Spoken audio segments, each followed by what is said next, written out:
Bonjour à tous, heureux de vous retrouver sur Yoga Conscience et Nutrition ce lundi 7 février 2022, 16h20, heure du Québec. J'espère que vous allez bien, même si ça va mal. Ça va continuer à aller de plus en plus mal, mais il faut rester équilibré dans tout ça. Il faut garder la tête froide, notre calme, se préparer pour le pire, se tenir occupé, en forme, en santé, manger simplement, manger naturellement, mais simplement, sans se casser la tête. Faire de la méditation, s'exercer, travailler, dépenser, s'amuser, un équilibre. Et vous serez heureux malgré les temps difficiles. Et il y en a des temps difficiles. Et c'est ce que je veux vous partager avec une nouvelle étude de Study Finds, un site que j'aime beaucoup, dont je vous parle souvent, ou dont je vous partage souvent des études et des sondages et plein d'autres choses. Et on apprend aujourd'hui, puis c'est pas étonnant, puis je pense qu'on peut extrapoler et dire que ça se passe un peu partout dans le monde, occidental en tout cas. Les temps sont difficiles. 7 Américains sur 10 disent qu'ils vivent maintenant d'un chèque de paye à l'autre. On pourrait dire que les Canadiens, sûrement, sont dans la même situation. Les Français, les cousins français, les amis européens.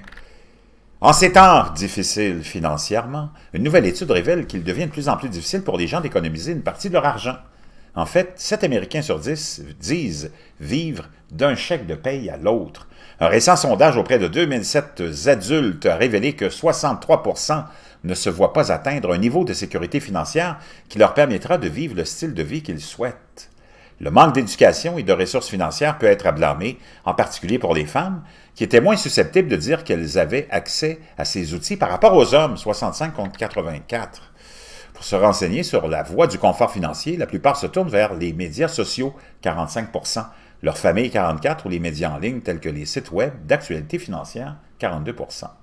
Menée le 22 novembre 2021 par OnePool pour le compte d'AmeriLife, l'enquête a également exploré les nécessités de la tranquillité d'esprit financière parmi différents groupes. Donc, j'ouvre une parenthèse ici, vous savez que, puis vous le vivez, l'argent, naturellement, ça cause beaucoup de conflits dans le monde à des niveaux supérieurs, mais au quotidien, pour le monde ordinaire, ça cause énormément aussi beaucoup de casse-tête et de conflits, est à la source de beaucoup de divorces, beaucoup de chicanes de famille.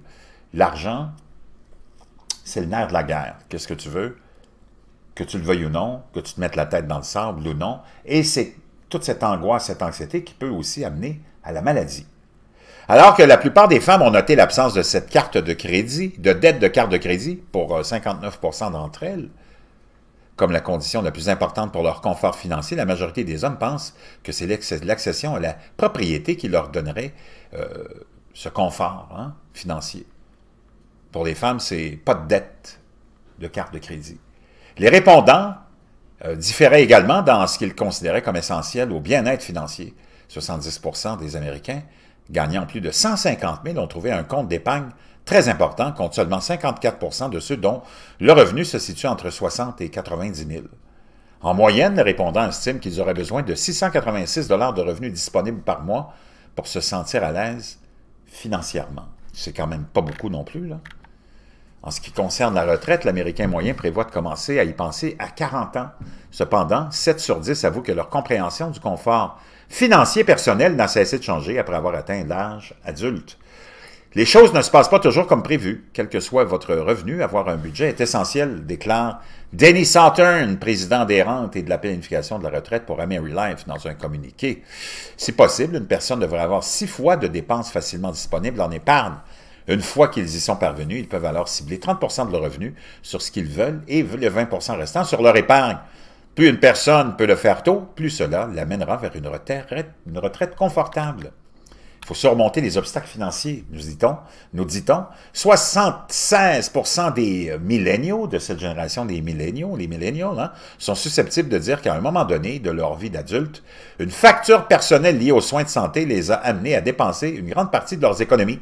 Ils ont également noté que le fait de faire face aux factures liées aux soins de santé les empêchait d'effectuer d'autres paiements, 70%, plus que tout autre groupe d'âge. On peut parler aussi des dettes étudiantes qui représentent un montant énorme de ces gens qui se sont fait dire d'aller au collège et à l'université.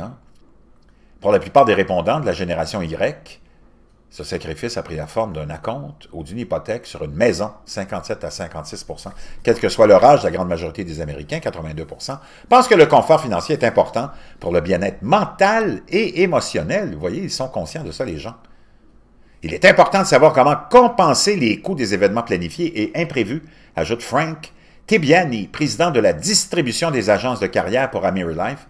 Il n'est pas surprenant de noter, cependant, et malheureusement, que seulement 3 répondants sur 10 utilisent des conseillers financiers comme ressources pour s'éduquer afin d'atteindre le confort financier.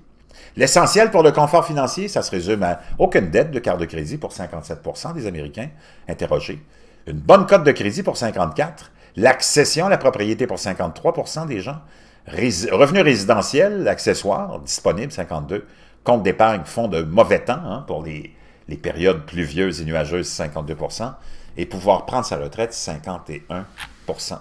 Vraiment intéressant, fascinant. C'est le nerf de la guerre, l'argent, que tu le veuilles ou non. Même si tu le démonises, t'en parles. Ça veut dire que ça te dérange. Que tu sois jaloux ou non. Puis on a même, en terminant, imaginez-vous, Mademoiselle Ocasio Alexandra, ou tout le monde connaît Alejandra Ocasio-Cortez, celle qu'on surnomme AOC, cette élue du Parti démocrate dans l'État de New York, qui nous dit que le capitalisme n'est pas un système acceptable pour nous. On pourrait penser que quoi, c'est le socialisme ou le communisme? J'aimerais...